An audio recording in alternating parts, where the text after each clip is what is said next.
Вторая мужская сборная России по лыжным гонкам заняла третье место в эстафете на этапе Кубка мира, который завершился в финском Лахте.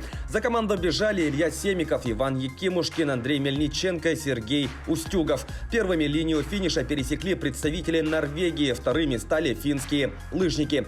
Отметим, что изначально третье место заняла первая сборная россиян в составе Алексея Червоткина, Евгения Белова, Дениса Спецова и Александра Большинова. Однако после финиша команда была дисквалифицирована за неспортивное поведение Большунова, который после окончания гонки намеренно сбил финна Йони Мяки.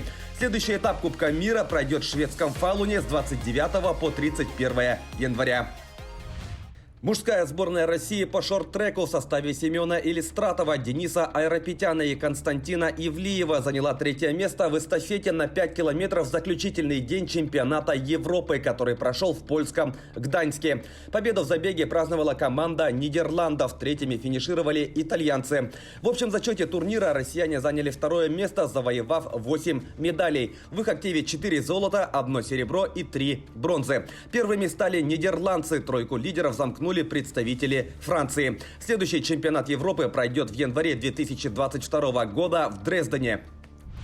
Гандболисты сборной России проиграли команде Швеции в заключительном матче основного раунда чемпионата мира и не смогли выйти в четвертьфинал турнира. Встреча мирового первенства, которая проходит в Египте, завершилась со счетом 20-34. Россияне заняли четвертое место в таблице четвертой группы, набрав 5 очков в 5 встречах. Квартет возглавила команда Швеции, вторыми стали египтяне, третьими – словенцы. Путевку в 1/4 финала получили две лидирующие сборные.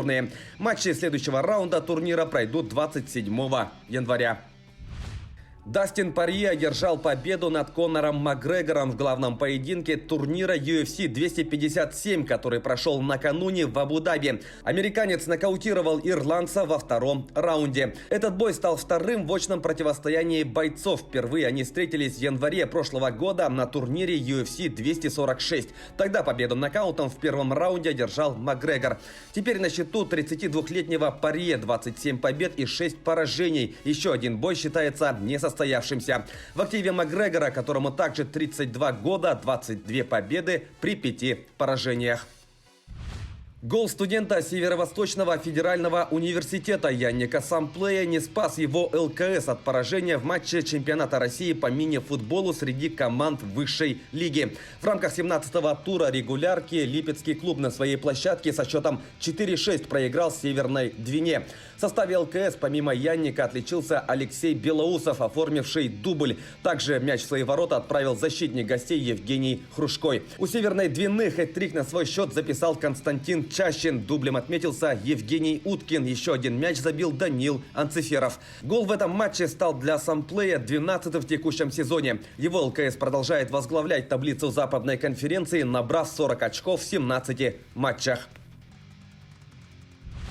Якутские кикбоксеры завоевали 7 медалей на всероссийском турнире Moscow Open. Соревнования прошли в разделе К1 в Московской области. На высшую ступень пьедестала взошли Петр Васильев, Иван Ле и Тимофей Сивцев. Серебряными призерами стали Михаил Слепцов и Сергей Иванов. Награды бронзового отлива в копилку команды принесли Павел Попов и Юлия Петрова. Следующим стартом для якутян станет чемпионат Дальнего Востока, который пройдет в Якутске с 4 по 7 февраля.